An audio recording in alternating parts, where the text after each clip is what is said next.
Hi everyone, I'm Deema Almoayyed, a master's candidate in international development at the Korbel School of International Studies. And I'm Katie Heideman, a Juris Doctor candidate at the Sturm College of Law. Our client was the Center for Community Wealth Building, or CCWB. Their work is in response to flat wages and severe wealth inequality, especially in communities of color, where the racial wealth divide has tripled over the last 50 years. CCWB focuses on Denver community members who have been displaced as a result of gentrification. To address this issue, CCWB is exploring an alternative model of economic development in Denver called community wealth building. The concept of community wealth building is about getting anchor institutions to hire and procure locally from community-owned co-ops rather than from national corporations in order to build wealth in the community instead of sending that money elsewhere. CCWB is working to bring this model to Denver. They've built a relationship with a local anchor institution whose leadership is interested in adopting an anchor mission to drive their other goals of improving customer service and supporting the well-being of people living in the neighborhoods surrounding them. The anchor currently contracts with a national valet parking service. So CCWB asked us to investigate the feasibility of running a valet company as a worker-owned cooperative with the goal of replacing the current contract when it expires.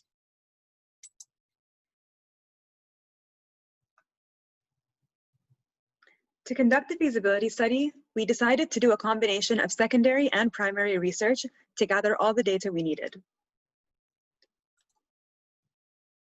First, we conducted some secondary research on the valet industry to understand the economic conditions, labor conditions and qualifications, technology requirements, startup costs and financing requirements, and legal requirements.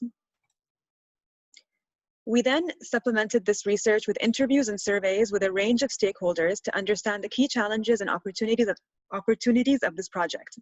Here, we interviewed anchor representatives to understand their buy-in to the project, their ultimate goals, and to get more information about the current contract, including how the valet service currently operates and the current staffing model. We then interviewed valet workers and managers to get more precise information about the wages, benefits, working conditions, personal experiences, and professional perspectives about the industry.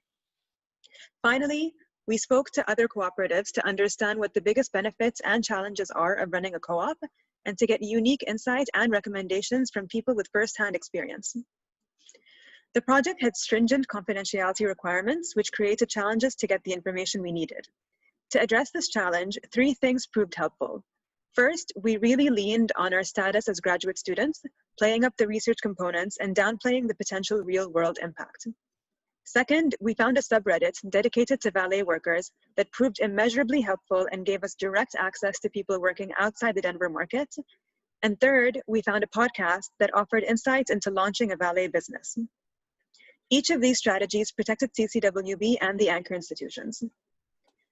Finally, once we had enough data to inform our financial assumptions for the project, we ran some financial projections to assess the feasibility of the co-op.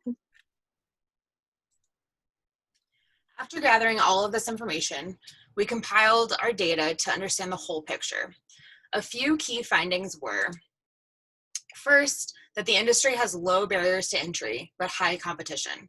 Competitiveness is mostly driven by price, but small value-added actions like fast car turnover and excellent customer service can play an important role too. Second, staff turnover in the industry is high and wages are low, with an average of $10 to $13 per hour plus tips. However, there seems to be a portion of the workforce that remains loyal to companies for decades. Their loyalty is driven by higher wages, flexibility, and strong relationships with management. Third, the highest costs for valet businesses are wages and insurance. Few companies insure valet companies, and they charge between $23,000 and $37,000 for annual premiums, $2,500 to $10,000 for deductibles. Fourth, there are a variety of legal entities that a co-op can incorporate under. Each has pros and cons in terms of required governance and access to capital. Most co-ops choose either an LLC or a cooperative corporation. Finally, we gained some important insights about co-ops. First, running a co-op is a heavy administrative lift in terms of communication, management, training, and otherwise. We also found that it's vital that everyone involved understands why a co-op structure was chosen. They need to have a plan to avoid mission drift so that as new hires come in, they also understand the what and the why of a co-op. So after gleaning all these insights, we ran several financial projections to assess the financial feasibility of the project under 4 cost scenarios.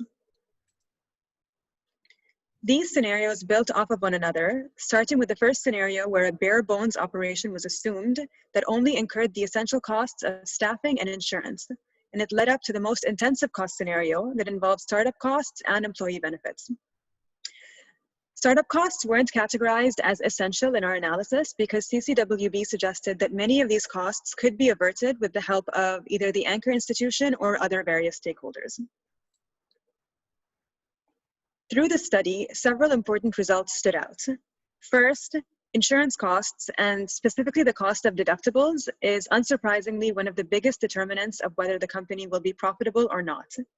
We found that in scenarios where deductibles were low and premiums were high, the company generally fared better in those conditions. We saw similar results with benefits. The company starts making a loss as soon as benefits are added in most, but not all, of the cost scenarios. This risk is mitigated by either low or no startup costs or by adding a second contract. We also found that adding startup costs would lead to significant annual losses and funding gaps. However, if the company were to either reduce benefits, forego certain valet softwares, or add a second contract, this funding gap becomes a lot more manageable. Finally, we found that external funding may be needed in order to keep cash flow levels within a safe operating range for most, but not all of the scenarios.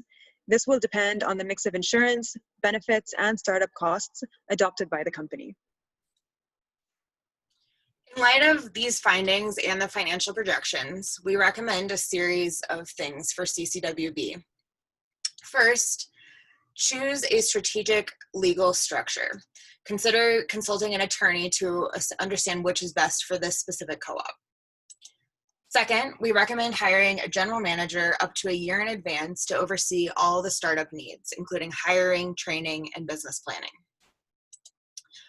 Third, the co-op needs to offer an appealing wages and benefits mix to recruit experienced valet workers, because hiring workers may be difficult considering the risk involved in a startup. The co-op could feasibly offer workers wages of $15.87 per hour plus tips and more in future years. Benefits may need to stay low or be forfeited altogether unless startup costs stay low or sufficient startup funding is secured. Fourth, we recommend an insurance policy with a high premium and a low deductible. It's recommended that the valet company keep between $5,000 and $25,000 in cash reserves for use in the event of an accident. Fifth, external funding may be needed to keep cash flow at a safe level. The range will depend on the cost structure chosen by the company, but is estimated between $100,000 and $600,000. The co-op should seek funding in the form of long-term, mission-aligned general operating capital from institutional partners with buy-in to the project. Sixth, the co-op can reduce costs by leveraging partnerships based on the co-op social benefit, such as finding a mission-aligned insurance company and reaching out to each startup cost vendor to see if costs can be lowered to support the co-op mission. Seventh, we recommend pursuing at least one other contract. Having additional contracts will reduce the co-op's overall risk and revenue volatility. Finally, it's essential that everyone involved in the project and business is very clear on why the valet is best structured as a co-op instead of other social impact business models. The co-op must always remember that a social or environmental mission is not enough to execute a successful business. To continue this work, CCWB will take the feasibility study to the anchor institution to discuss the findings. They'll begin looking into additional contracts, and they'll work backwards from when the anchor will release an RFP to develop a timeline. Thank you all for listening. And if you'd like to learn more about this project or CCWB's work, please visit their website at communitywealthbuilding.org.